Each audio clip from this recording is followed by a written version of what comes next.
Welcome to the 2013 induction ceremony for the Stoa chapter of the National Honor Society. Honor is a powerful word. Its dictionary definition includes the following attributes: high regard and respect, a keen sense of right and wrong, an adherence to principles considered right, integrity, and in British universities, an award for scholarly distinction. In 1921, a high school principal, Edward Reinerson, of the Fifth Avenue High School in Pittsburgh, Pennsylvania, founded the first national chapter of the National Honor Society. Conceived by the National Association of Secondary School Principals, this national organization established the four ideals held as the cornerposts of today's 20,000 chapters.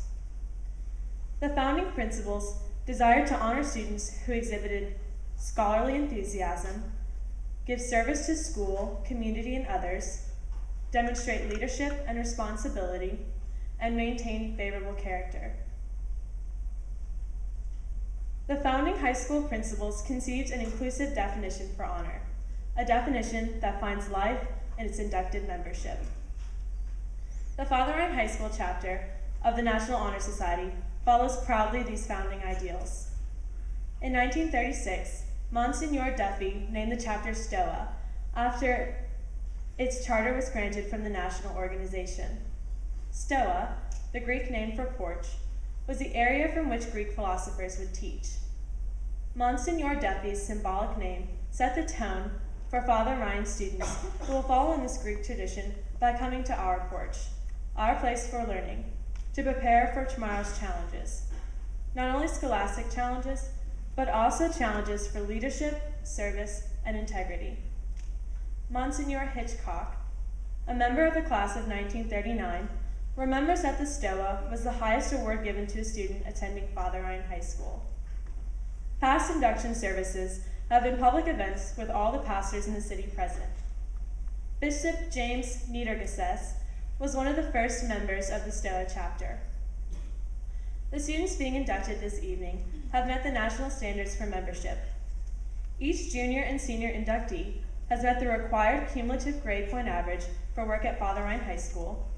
Each has demonstrated to the Faculty Advisory Committee leadership and responsibility in school or community organizations, given to service to others in effective ways, and presented favorable character.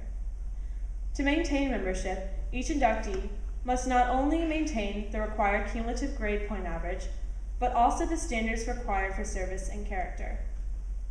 Each inductee tonight continues the proud tradition of the Stoa chapter with the personification of these ideals, and thus defines honor. 4 members of the Stoa chapter of the National Honor Society will light candles symbolizing the ideals of scholarship, leadership, character, and service. The candle in the center represents the eternal light of knowledge.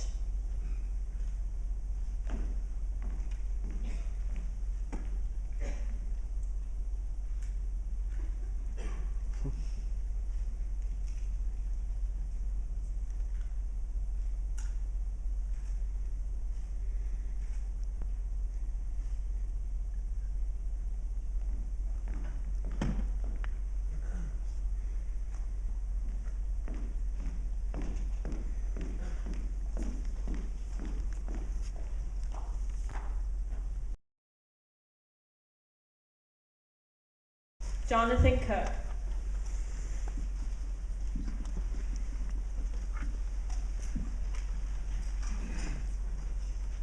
John Hagee. Mary Catherine Hagee. Connor Hoback.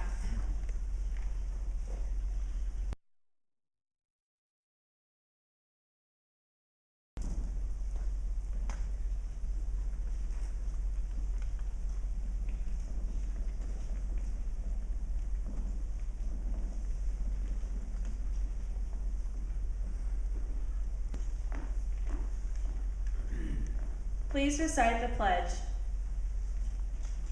I pledge myself always to seek the light of truth, upholding the high purposes of the National Honor Society.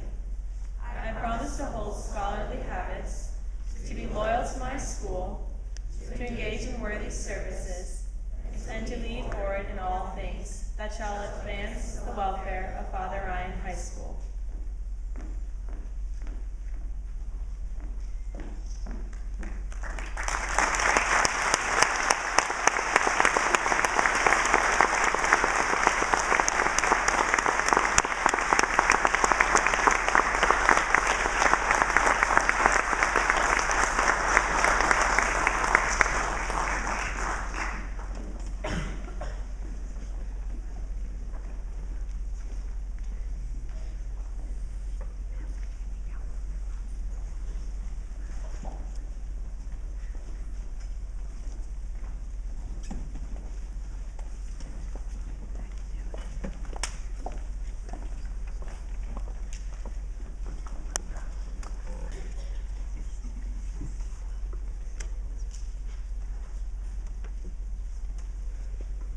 Tonight we are honored to have with us R.A. Dickey.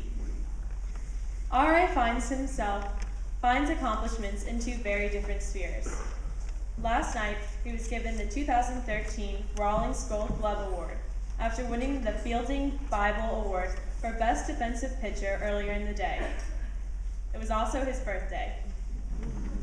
He's the only Major League knuckleball pitcher. He is the only knuckleball pitcher to earn the Cy Young Award. However, his humanitarian efforts, which include climbing Mount Kilimanjaro to raise awareness and funds for an organization which helps victims of human trafficking in India, and his literary ventures, which include a New York Times best-selling work, Wherever I Wind Up, speaks to his poetic vein. Wherever I Wind Up earned a Junior Literary Guild Selection title. 2 children's books are in the works. Knuckleball Ned is slated for publication this spring. R.A. has also written for the New York Times and the Daily News. Both are prominent New York newspapers. In his own words, R.A. writes of the knuckleball. Knuckleball. Infield dirt compacted between my hands. Granules of soil, sand, and clay stain the trenches of my weathered skin. A drop of saliva. The perfect recipe for feel between skin and leather. The grip ensues and then release. A dirty gray moth attempts flight on a windy beach. Free from order or rules, alighting victorious on a welcoming reed. Please welcome the 2012 Cy Young Award winner, the 2013 Gold Glove recipient, poet and author, R.A. Dickey.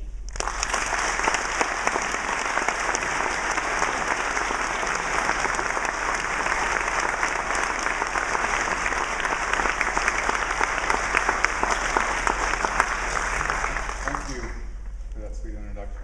Carol, thank you for that surprise. I wrote her that poem a long time ago. Well, I say a long time ago, a few months ago. I had no idea it would be read tonight, so. I was sitting there, I gotta share this with you. I was sitting there and I was feeling really nervous. And look, I've pitched in front of a lot of people before, and I usually don't get very nervous at all. But the last time I was with Carol Brewer in an auditorium with St. Cecilia Fine Arts Day, 1986. And she had submitted a poem that I wrote, unbeknownst to me, into the St. Cecilia Fine Arts Day. And we were sitting together there, and I was like, why am I even here? I didn't even know. She told me to come, and my name was read off as the winner. So, Carol, I never formally thanked you for that. That was the start for me of an appreciation for the written word, really. There's something very permanent, I feel, about the written word, and it was something that I learned in Carol's class at MBA. And yes, I went to MBA, and a long time ago that there was a rivalry there, but as you can see, I've got a purple tie on tonight. And purple socks. So tonight, I'm Irish, okay?